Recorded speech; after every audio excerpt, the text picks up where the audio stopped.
बदलते भारत की शान।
नमस्कार, किसान समाचार में आपका स्वागत है। मैं हूं रेशमा आपके साथ। आइए नजर डालते हैं इस वक्त की हेडलाइंस पर।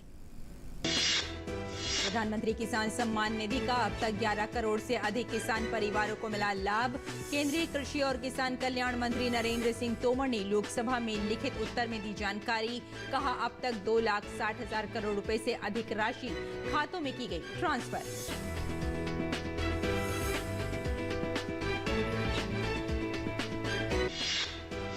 देश में आम के उत्पादन में शानदार वृद्धि। पिछले 10 वर्षों में 12% से अधिक का इजाफा।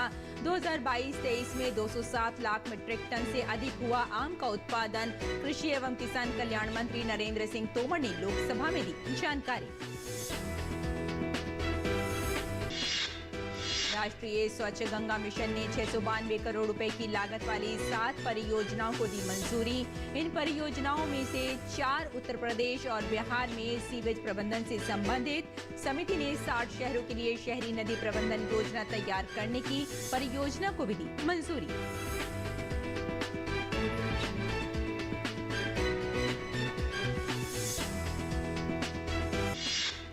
उत्तर प्रदेश के कृषि मंत्री सूर्य प्रताप शाही ने की खरीफ सीजन की समीक्षा बैठक। प्रधानमंत्री फसल बीमा की तारीख 10 अगस्त तक बढ़ाई गई। अधिक से अधिक किसानों का बीमा कराने पर जोर। कम वर्षा से प्रभावित जिलों में किसानों को अरहर, उड़द तथा मूंग आदि के बीजों की मिनी किट की जाएंगी वितरित।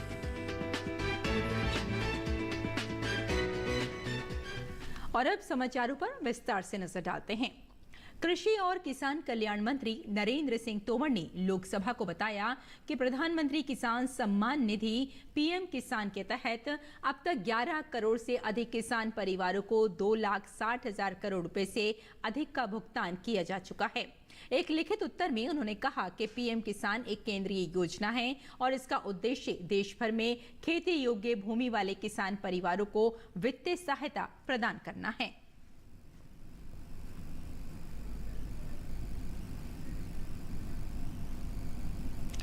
सरकार ने कहा कि देश में आम का उत्पादन पिछले 10 वर्षों में 12.7% बढ़कर 2013-24 में 184 लाख मीट्रिक टन से बढ़कर 2022-23 में 207 लाख मीट्रिक टन से अधिक हो गया है। ये जानकारी कृषि एवं किसान कल्याण मंत्री नरेंद्र सिंह तोमर ने लोकसभा में दी। एक लिखित उत्तर में उन्होंने कहा कि भारत आम, अमरूद और मैंगोस्टीन का सबसे बड़ा उत्पादक है, जो वर्ष 2020-21 में विश्व उत्पादन का लगभग 44% है। तोमर ने कहा कि सरकार द्वारा आम के उत्पादन और निर्यात को बढ़ाने और किसानों को उनके नुकसान को कम करने के बारे में शिक्षित करने के लिए कई कदम उठाए गए हैं।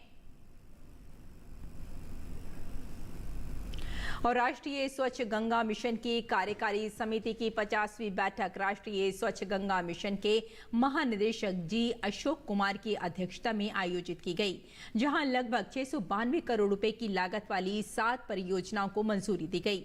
7 परियोजनाओं में से 4 उत्तर प्रदेश और बिहार में सीवेज प्रबंधन से संबंधित है। एनएमसीजी ने अब तक लगभग 38,126 करोड़ रुपए की लागत वाली कुल 452 परियोजनाओं को मंजूरी दी है, जिनमें से 254 पूरी हो चुकी हैं। बैठक में उत्तर प्रदेश में सीवेज प्रबंधन के लिए 661.74 करोड़ रुपए की लागत वाली 3 परियोजनाओं को मंजूरी दी गई। इनमें हाइब्रिड इन्यूटी मोड के तहत इंटरसेप्शन और डायवर्जन कार्यों के साथ साथ लखनऊ में 100 मिलियन लीटर प्रतिदिन एसटीपी का निर्माण शामिल है। बिहार के रक्सौल शहर के लिए 50वीं कार्यकारिणी समिति की बैठक में पिपरा घाट नाले और छटिया घाट नाले में IND कार्य के साथ साथ उसका लाभ लेने के लिए 74.64 करोड़ रुपए की अनुमानित लागत पर 2 STP को भी मंजूरी दी गई। ये परियोजना सिरसिया नदी में प्रदूषण को कम करेगी, जो नेपाल से निकलती है और पूर्वी चंपारण जिले के रक्सौल में बिहार में प्रवेश करती है। और उत्तर प्रदेश के कृषि मंत्री सूर्य प्रताप शाही ने खरीफ सीजन की समीक्षा बैठक की। इसमें प्रधानमंत्री फसल बीमा की तिथि 10 अगस्त तक बढ़ाए जाने के बाद किसानों का अधिक से अधिक बीमा कराए जाने पर जोर दिया गया। खरीफ 2023 मौसम में क्रियाशील KCC के सापेक्ष अब तक हुए बीमा कवरेज, पात्र किसानों को नया किसान क्रेडिट कार्ड जारी करने तथा गैर ऋणी कृषकों की भागीदारी की समीक्षा की गई। उन्होंने अल्प वर्णन से प्रभावित जिलों में बीजों के मिनी किट वितरण की तैयारियों को भी जानकारी दी। कृषि भवन लखनऊ में आयोजित कार्यक्रम में प्रदेश भर में कृषि बीमा में संलग्न वर्कर्स के साथ बीमा की अद्यतन स्थिति को लेकर समीक्षा करते हुए कृषि मंत्री ने कहा कि प्रधानमंत्री फसल बीमा योजना के अंतर्गत किसानों को आपदा से राहत मिल सके, इसके लिए भारत सरकार से अनुरोध करने पर 10 अगस्त तक बीमा कराने की तिथि बढ़ा दी गई है। उन्होंने कहा कि आपदा से फसल प्रभावित होने पर बीमा कंपनी से भरपाई की जा सके, इसके लिए लगभग 40 लाख किसान क्रेडिट कार्ड का इस सीजन का लक्ष्य निर्धारित किया गया है। कृषि मंत्री ने कहा कि मुख्यमंत्री योगी आदित्यनाथ के नेतृत्व वाली प्रदेश सरकार हर परिस्थिति में किसानों के विकास के लिए समर्पित है। उन्होंने कहा कि प्रदेश के 14 जनपद जो कम वर्षा से प्रभावित हैं, वहां किसानों को अरहर, उड़द तथा मूंग आदि के बीजों के मिनी किट वितरित किए जाएंगे ताकि किसान अपने खेतों में समय से आच्छादन कर सके। इसके लिए लगभग 1.5 लाख मिनी किट उपलब्ध कराए जा रहे हैं। आगे बढ़ते हैं। देश में किसानों की आमदनी को बढ़ाने के लिए भारत सरकार बीजीय मसाला अनुसंधान पर जोर दे रही है। इसके लिए मसालों की खेती को प्रोत्साहन देकर निर्यात बढ़ाने पर जोर दिया जा रहा है। वित्त वर्ष 2023 में 31,761 करोड़ रुपए के मसालों का देश में निर्यात हुआ है। देश में बीजीय मसालों के शोध, अनुसंधान व निर्यात को बढ़ावा देने के विषय पर हमारे संवाददाता OP यादव ने बात की ICAR के राष्ट्रीय बीजीय मसाला अनुसंधान केंद्र के निदेशक डॉक्टर विनय भारद्वाज से।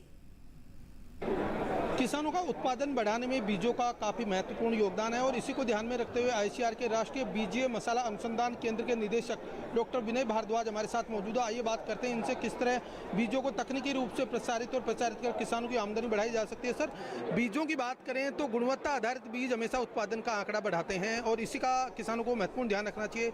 अगर आपके अनुसंधान की बात करें तो आपके केंद्र में कौन कौन सी चीज़ें महत्वपूर्ण रूप से ध्यान रखी जाती है ताकि किसानों को फायदा मिले? हमारे केंद्र में 10 मेजर बीजीय फसलों पे हम अनुसंधान कर रहे हैं, जिनमें जीरा, फेनुग्रीक और मेथी और उसके साथ साथ कोरिएंडर, धनिया, ये मुख्य फसलें हैं। परंतु क्योंकि अगर हम टोटल एक्सपोर्ट की बात करें जो इस कंट्री से बीजों का हो रहा है या स्पाइसेस का हो रहा है, तो लगभग 5,000 करोड़ का एक्सपोर्ट हम लोग करते हैं। उनमें अकेला जीरा लगभग 4,000 करोड़ का बिजनेस पार कर रहा है और इस वर्ष में जीरे का रेट जिस तरह से छलांग लगाई है, ये और भी महत्वपूर्ण होने लगा है। इस संस्थान ने बहुत सारे तकनीक्स दी हैं, उनमें से एक तकनीक है जिसमें बिना किसी रसायन के हम किस तरह से उपज, जीरा की उपज ले सकते हैं, वो सबसे महत्वपूर्ण है। हम लोग 6 अलग अलग अवस्थाओं में लगभग डिफरेंट 8 अलग अलग फॉर्मुलेशंस का स्प्रे करते हैं और कोई भी किसान उस तकनीक को यूज़ करके बिना रसायन के जीरा का उत्पादन कर सकता है। ये जो तकनीक है, ये हमने लगभग 65 हेक्टेयर में वैलिडेट की है।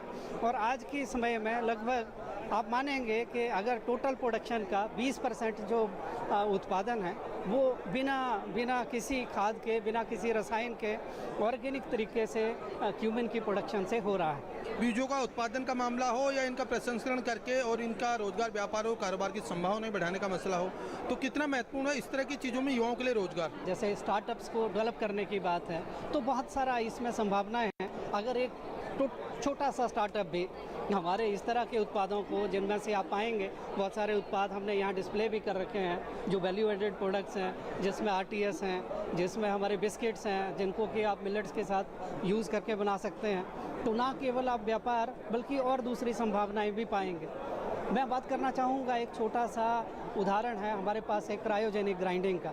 कोई भी व्यापारी, जैसे हमने ये कुछ छोटे एंटरप्रेन्योर्स को इसकी टेक्नोलॉजी दी है, अगर एक 10 लाख 15 लाख का एक छोटा सा यूनिट लगा ले तो वो अपने मसालों को बहुत सारे विदेशों में बेच सकता है। तो राष्ट्रीय बीजीय मसाला अनुसंधान संस्थान अजमेर के निदेशक डॉक्टर विनय भारद्वाज, जिनका मानना है कि कृषि में बीजों का महत्वपूर्ण स्थान हमेशा से रहा है और यही वजह है कि ICAR न केवल बीजों के शोध और अनुसंधान को बढ़ावा दे रहा है बल्कि इनका प्रसंस्करण कर इनके निर्यात और कारोबार को बढ़ाकर युवाओं को इससे जोड़ने का संकल्प भी ले रहा है। मेरे सहयोगी कैमरामैन AK के साथ मोपी यादव, DD न्यूज, दिल्ली। केंद्र सरकार कृषि क्षेत्र में नवाचारों को बढ़ावा देकर देश में किसानों की आर्थिक तरक्की के लिए प्रतिबद्ध है। इसी क्रम में ड्रोन तकनीक को बढ़ावा दिया जा रहा है। कृषि क्षेत्र में ड्रोन तकनीक को बढ़ावा देने के लिए किस तरह से शिक्षण व प्रशिक्षण देकर युवाओं को इस क्षेत्र में हुनरमंद बनाया जा रहा है, इस विषय पर भारतीय कृषि अनुसंधान परिषद के उप महानिदेशक कृषि शिक्षा डॉक्टर RC अग्रवाल से बात की हमारे संवाददाता OP यादव ने। देश में कृषि विकास के लिए भारत सरकार लगातार तकनीकी नवाचारों को बढ़ावा दे रही है और उसी संदर्भ में भारतीय कृषि अनुसंधान परिषद से संबद्ध राष्ट्रीय कृषि उच्चतर शिक्षा परियोजना के नेशनल डायरेक्टर और ICAR के उप महानिदेशक डॉक्टर RC अग्रवाल इस दिशा में महत्वपूर्ण काम कर रहे हैं। जिस तरह ड्रोन को लेकर भारत सरकार संवेदनशील है और संजीदा होकर काम कर रही है और आपने इस दिशा में महत्वपूर्ण पहल की है, भविष्य की कृषि हम देखें तो किस तरह की होगी ड्रोन तकनीक को आप बढ़ावा दे रहे हैं? हम लोगों ने इसमें बहुत सारे डिप्लोमा शुरू किए हैं। पायलट ट्रेनिंग के लिए हमने बहुत सारे प्रोग्राम शुरू किए हैं यूनिवर्सिटीज़ में और इसमें बहुत सारे बच्चे आ भी रहे हैं ट्रेनिंग के लिए। उसका हमने एक स्टैंडर्ड ऑपरेटिंग प्रोसीजर भी बनाया है ट्रेनिंग के लिए, मैनुअल्स बनाए हैं इसके लिए, बहुत सारा टेक्स्ट मटेरियल बुक्स बनाई हैं हम लोगों ने।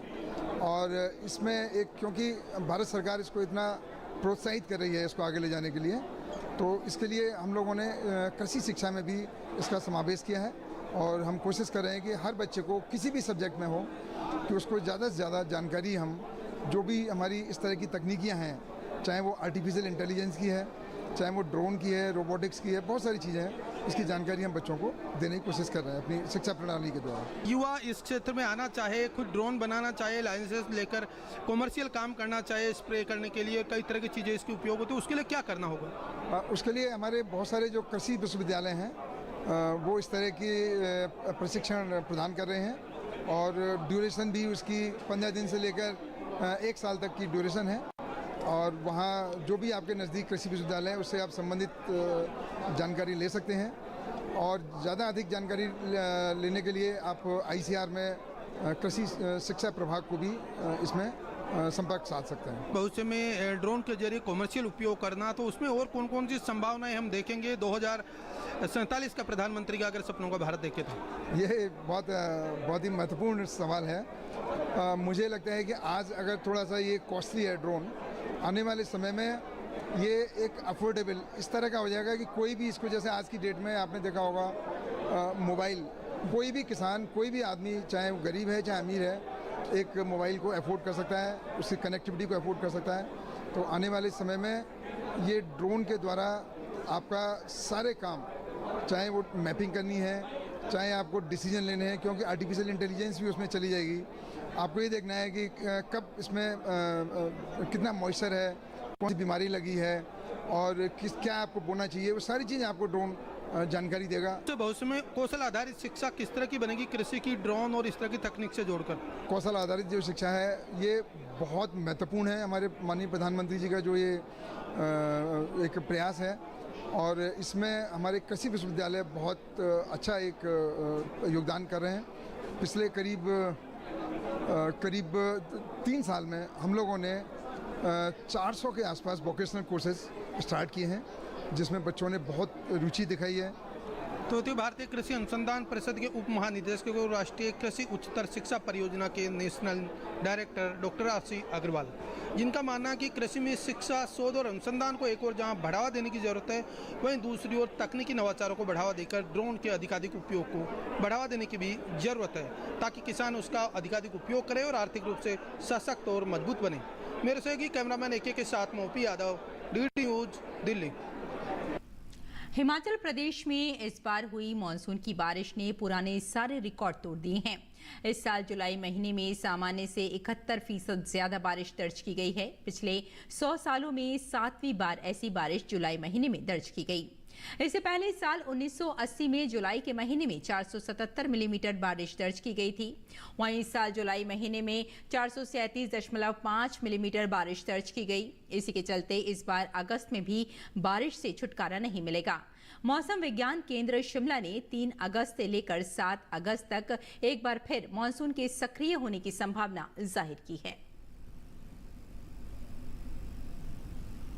और आइए अब जानते हैं कि देश भर की मंडियों में क्या रहा भाव।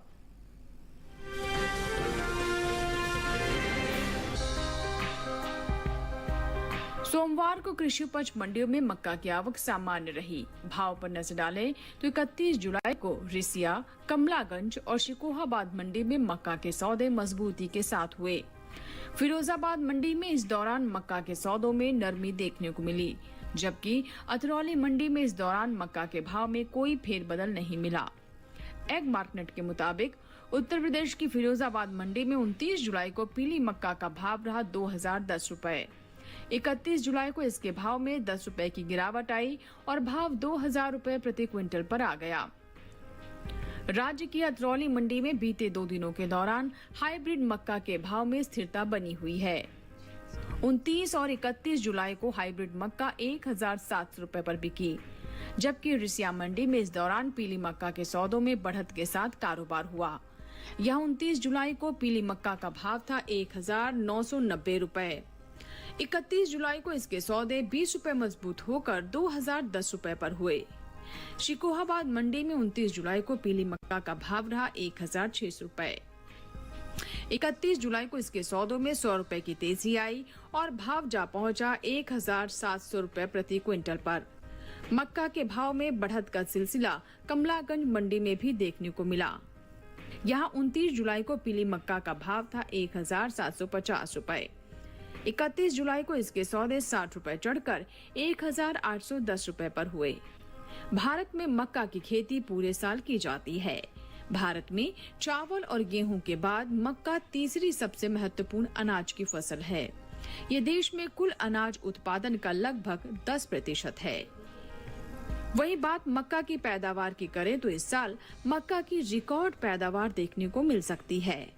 कृषि मंत्रालय की ओर से जारी तीसरे अग्रिम अनुमान के मुताबिक साल 2022-23 के दौरान देश में मक्का की रिकॉर्ड उपज 359.13 लाख टन होने का अनुमान जताया गया है, जो पिछले साल के 337.30 लाख टन की पैदावार की तुलना में 21 लाख टन अधिक है।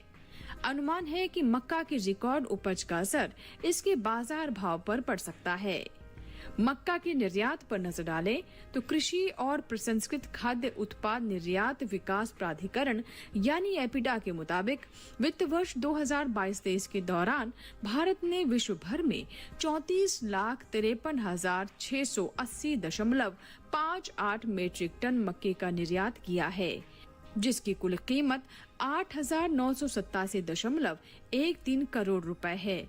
और अगर अमेरिकी डॉलर में इसकी कीमत की बात करें तो 1,116.17 अमेरिकी मिलियन डॉलर है।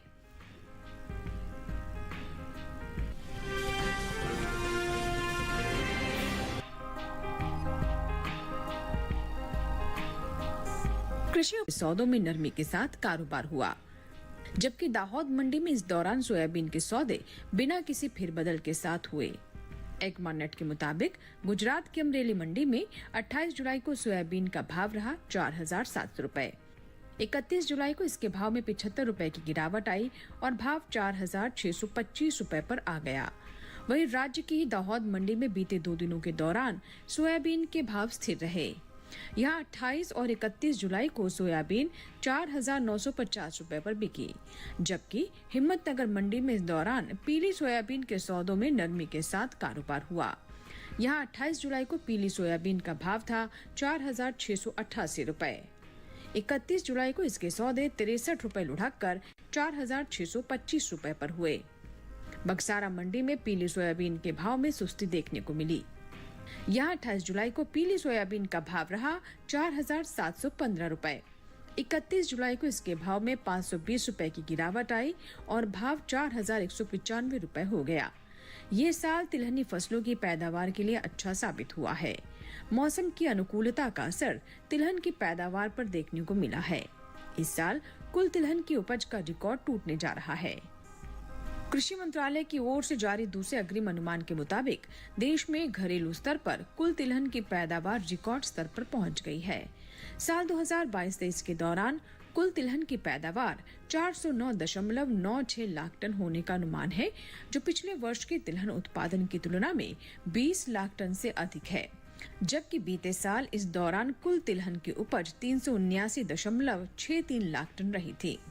वहीं बात सोयाबीन की पैदावार की करें तो कृषि मंत्रालय के मुताबिक इस साल 2022-23 के दौरान सोयाबीन की उपज 149.76 लाख टन होने का अनुमान जताया गया है, जिसका असर कृषि उपज मंडियों में सोयाबीन के बाजार भाव पर पड़ता दिख सकता है। सोयाबीन की बुआई की बात करें तो चालू खरीफ सीजन में सोयाबीन की बुआई बीते साल से आगे चल रही है। कृषि मंत्रालय के साल 2023 के लिए 25 जुलाई को जारी आंकड़ों के मुताबिक सोयाबीन की बुआई 114,48,000 हेक्टेयर में हो चुकी है, जबकि बीते साल की समान अवधि में बुआई 111,31,000 हेक्टेयर में हुई थी।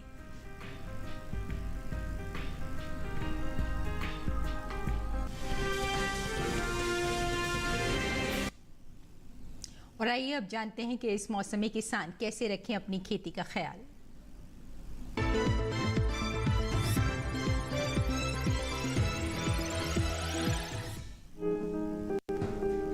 राजस्थान में कपास की खेत में सिंचाई कर लें।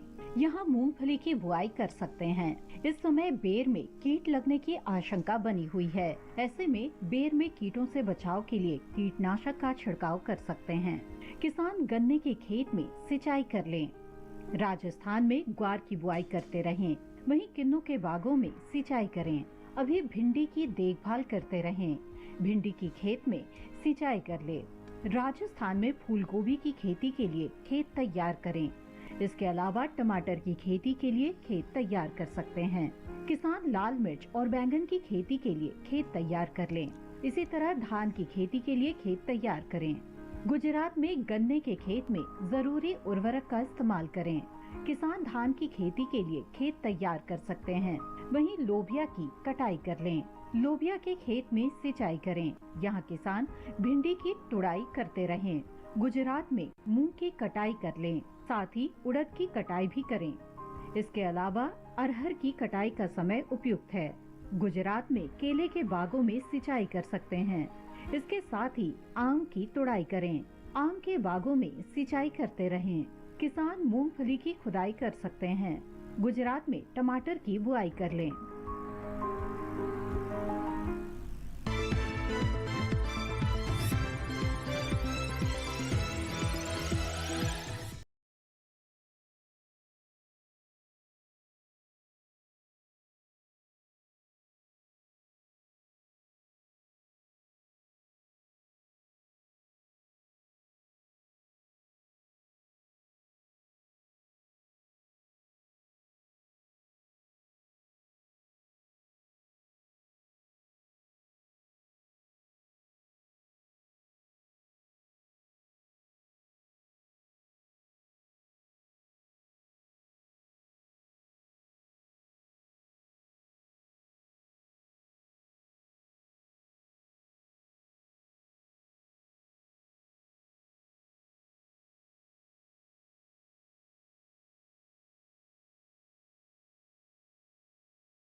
और खेती किसानी के साथ साथ आइए नजर डाल लेते हैं कुछ और महत्वपूर्ण खबरों पर। खास खबर में महिला सशक्तिकरण पर गांधीनगर में G20 मंत्री स्तरीय सम्मेलन की शुरुआत। पीएम ने कहा, भारत के लिए मील का पत्थर साबित हुआ है प्रधानमंत्री उज्ज्वला योजना कार्यक्रम। संसद में गतिरोध के बीच राज्यसभा के सभापति जगदीप धनखड़ ने उच्च सदन में विपक्ष के नेता मल्लिकार्जुन खड़गे के साथ बैठक की। बैठक में एनसीपी नेता शरद पवार और कांग्रेस नेता जयराम रमेश भी शामिल हुए। हरियाणा के नूह हिंसा का मामला सुप्रीम कोर्ट पहुंचा। सुप्रीम कोर्ट में अर्जी दायर कर दिल्ली एनसीआर में विश्व हिंदू परिषद और बजरंग दल द्वारा घोषित रैलियों को रोकने की मांग की गई है। हरियाणा के नूह में हालात तनावपूर्ण लेकिन नियंत्रण में हैं। जिले में धारा 144 लागू है और मोबाइल इंटरनेट सेवाएं अस्थायी रूप से निलंबित कर दी गई हैं। नूह में कानून व्यवस्था बनाए रखने के लिए अर्धसैनिक बलों को तैनात किया गया है। हरियाणा के मुख्यमंत्री मनोहर लाल ने नूह हिंसा पर कहा कि अभी तक 6 लोगों की मौत की जानकारी है, जिनमें से 2 होमगार्ड और 4 आम नागरिक हैं। उन्होंने कहा कि इस मामले में अभी तक 116 लोगों को गिरफ्तार किया गया है। इलेक्ट्रॉनिक्स और सूचना प्रौद्योगिकी राज्य मंत्री राजीव चंद्रशेखर ने टेलीकॉम सेक्टर में हो रही प्रगति की सराहना की। उन्होंने कहा कि सरकार की नीतियों के कारण टेलीकॉम सेक्टर बहुत तेजी से आगे बढ़ रहा है। हिमाचल प्रदेश के सोलन में परवाणु के पास चंडीगढ़ शिमला NH5 पर भूस्खलन, 40 मीटर राजमार्ग बह गया। NH में भूस्खलन से लोगों को आवाजाही में समस्याओं का सामना। जुलाई 2023 के लिए सकल GST राजस्व संग्रह 1,65,105 करोड़ रुपए रहा। ऐसा 5वीं बार है जब सफल GST संग्रह 1.60 लाख करोड़ रुपए के आंकड़े को पार कर गया है। वर्ष 2023-24 के लिए रिकॉर्ड 6 करोड़ 77 लाख से अधिक आयकर रिटर्न ITR दाखिल किए गए हैं। केंद्रीय प्रत्यक्ष कर बोर्ड CBDT ने बताया कि सोमवार तक दाखिल किए गए ITR की कुल संख्या पिछले वित्तीय वर्ष की तुलना में 16% अधिक है। जम्मू के भगवती नगर आधार शिविर से 984 श्रद्धालुओं का जत्था पवित्र अमरनाथ गुफा के दर्शन के लिए रवाना हुआ। 1 जुलाई को 62 दिवसीय वार्षिक तीर्थ यात्रा की शुरुआत के बाद से अब तक 4 लाख से अधिक श्रद्धालु बाबा बर्फानी के दर्शन कर चुके हैं। तो किसान समाचार में फिलहाल इतना ही। अनुमति दी, नमस्कार।